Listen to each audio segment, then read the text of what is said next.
John Donne was a poet. He was a cleric in the Church of England. In his last sermon, he ended his sermon with this paragraph. He wrote, "And then that Son of God, who was never from us, and yet had now come a new way unto us, in assuming our nature, delivers that soul by a new way, a voluntary emission of it into his Father's hands.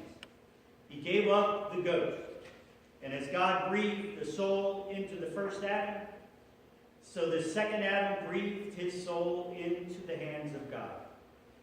There we leave you in that blessed dependency, to hang upon him that hangs upon the cross. There lie down in peace in his grave, till he vouchsafe you a resurrection, and an ascension into that kingdom which he hath prepared for you with the inestimable price of his blood." Now that's a sermon ending. If we could put it in contemporary English, I guess. But if I could write like that, I certainly wish I could, although I wouldn't use words like vouchsafe. But I do throw a splagnismi at you once in a while, so you never know what might come out of my mouth. But anyway, I want to focus on those words. There we leave you in that blessed dependency to hang upon him that hangs upon the cross. It's in the season of Lent where we spend so many weeks contemplating him who hangs upon the cross. It sounds exhausting, so many weeks, but we don't have to look very far to find things in this life that make us tired. Were you feeling exhausted by about Wednesday this week with the snow and the snowdrifts and the change in schedules and the shoveling? My thought is that that woman from Samaria, the Samaritan woman who came to the well that day, was feeling that way, was feeling exhausted, was tired, and was broken. She'd been torn down and broken by life. And we have some hints in the text that tell us that this is true, that she would have been feeling this way. For example, she came to the well at noon. Now there's a detail that we might think, well, that's nice to know that it was noon. The problem is, that is, of course, the hottest time of the day. And we learn she was married and divorced and widowed 5 times, or divorced 5 times, and seems to be afraid to marry again. So this would make her an object of ridicule and scorn by the other women. That is why she would come at noon, at the hottest time of the day, instead of coming in the coolest time of the day, where walking with so much water back to her home would not be so exhausting. Now, in terms of the 5 husbands, maybe she had a lot of bad luck. Maybe she was not the kind of woman that knew how to pick a man, although in first century Samaria, women didn't have much choice. Maybe she's just a bad wife. So we don't know necessarily. Scholars have called her a woman of ill repute. I don't know that that's true. I just know she's avoiding the gossiping women. She's avoiding the comments from the other women by coming when nobody else would come to the well. She's avoiding the glances and the comments that come from the other women. And we often do not realize how much our disapproving looks and stares can tear people down. We know we do it. We often don't realize that we are doing it. And how piercing those looks can be. You know, we hear about a neighbor who's divorced or someone's having trouble with the law, or one of their children has been in and out of rehab so many times, and we wonder how they're doing, and we watch them come and go. What our neighbors see are the looks, and looks can be demoralizing.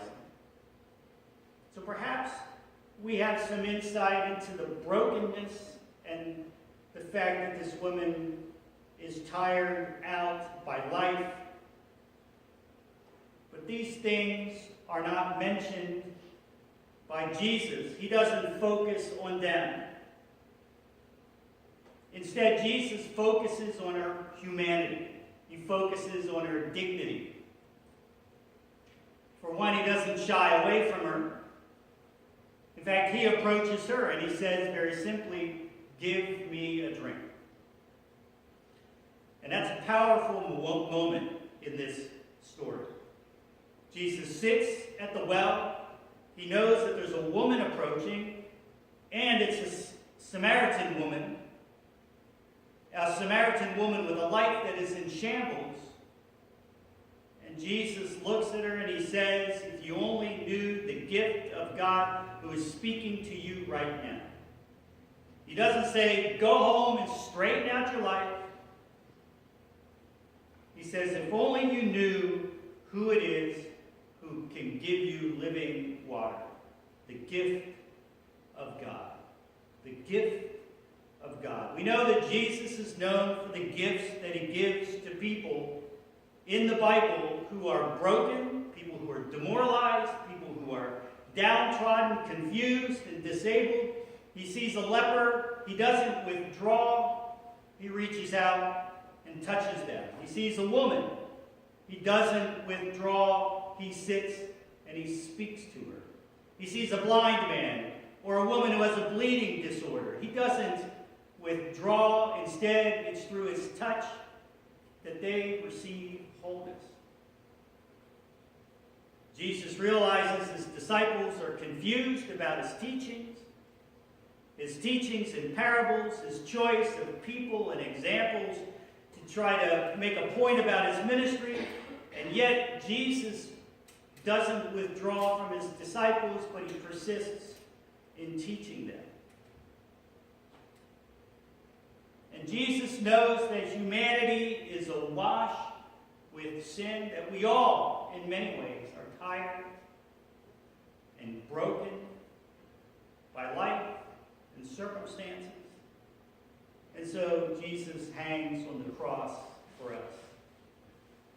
As we move along in the season of Lent, we contemplate the fact that we are desperately hanging on to the one who hangs on the cross.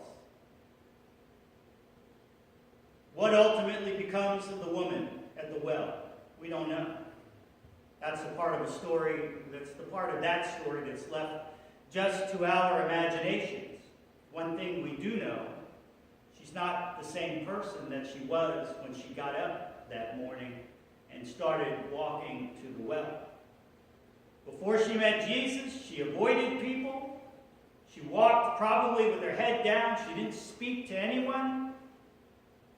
Most likely, she was not a part of the community. After meeting Jesus, she becomes a witness for Jesus, a witness to other Samaritans. She looks people in the eye from her community and she says, "Could he be the Messiah? You must come and see." And her testifying gives her a new status in the community, not just for the moment, but probably the rest of her life, because her witness is such an important part of the community's faith or coming to faith in Jesus Christ. It's an astounding reversal from the lowest to the highest, scorned to revered, tired and broken to energized and restored. But there's another important and significant result from her encounter with Jesus. She learns what we all will eventually learn about life and faith, and that is that there is no fooling Jesus. No fooling Jesus that we are better than what we actually are. There is no fooling Jesus. Like the woman at the well, Jesus is able to tell us everything that we have ever done. Whether you believe in near-death experiences or not, that people talk about the life review that they go through in those experiences, there's something like that mentioned in the Bible. Here, the story of the woman at the well, where Jesus knows everything that she has ever done. Matthew 25, when Jesus says, when you have fed the hungry, when you have given clothes to the naked, when you have done all of these things to someone in need, you have done that to me. Jesus knows everything that we do. And Jesus knows everything that we have ever done or forgotten to do. And Jesus knows everything that we will do or try to avoid in the future. And if that doesn't scare you, I don't know what will scare you. But my friends, the fact that Jesus knows us fully, like he knows the woman at the well fully, should not bring us fear. It should bring us comfort. No matter how much we may try to hide our sins and our thoughts and our actions, our disapproving looks, our scowls, our nasty comments under our breath, Jesus is not fooled. Jesus knows it all, and yet Jesus still loves you and me. Jesus still cares more about us than we will ever imagine. Jesus loves us more than society could ever care about us. And yet so many people turn to society, turn to celebrity, turn to magazines and tarot cards and other places to find some meaning and to find some relief and to find some comfort in their lives. When we have no further to look than to the one who hangs on the cross. You see, society teaches us that the beautiful, the smart, the talented, the most educated, the rich, the skilled, those are the ones we should place on the pinnacles where we are supposed to bow to them and worship what they have. And all we can do is wish that we had their riches or their skills or their talents. Jesus teaches us something else. Something that matters more than all of the riches in the world. Jesus teaches us that the tired and the broken and the hurting and the average and the poor and the disabled and the lonely matter the same as everyone else, because in God's eyes we are all children of God. And as such, we all have value and dignity and purpose as much as anyone else. No one is more important or matters more to God than any other person. Jesus affirms this when he sits with the woman at the well. This tired and broken outsider, Jesus reveals himself to her. He reveals that he knows everything about her, and then he reveals himself to her. This reveals to us our pattern of worship. In the public confession, we reveal our sins and our sorrows and our failures and our faults to Jesus, which he fully knows. And then in the Word and the bread and the wine, Jesus reveals himself fully to us, because he is fully in the Word, the bread, and the wine.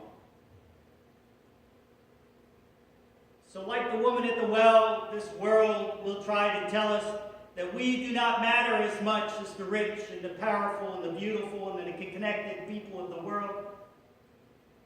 But those things don't matter to Jesus. Jesus reaches out to stay connected with us, especially those of us who are hurting and tired and broken and feeling forgotten by the world. Society may do its best to keep us down. Jesus lifts us up, because Jesus takes the time to listen to our hurts and our worries and our stories and our prayers and our brokenness. and finds ways to mend us through the power of the Holy Spirit. The same Holy Spirit that empowers us to share with the world how Jesus has revealed himself to us. It's a codependency between us and Jesus. He depends on us listening to his word and partaking in the sacraments. We depend upon him to lift us up where we belong, beyond the cross to eternal life. So I go back to the cleric John Donne in his last sermon, where he said, "We leave you in that blessed dependency to hang upon him that hangs upon the cross." This Lent, let us remember why we hang upon this Jesus, or why we hang on this Jesus, this Messiah. Because he fully knows us, and fully loves us, and fully hangs on the cross for us. That alone should lift us up when we are tired, mend us when we are broken, give us the voices to witness for the one who hangs on the cross for us. Amen? Amen. Amen.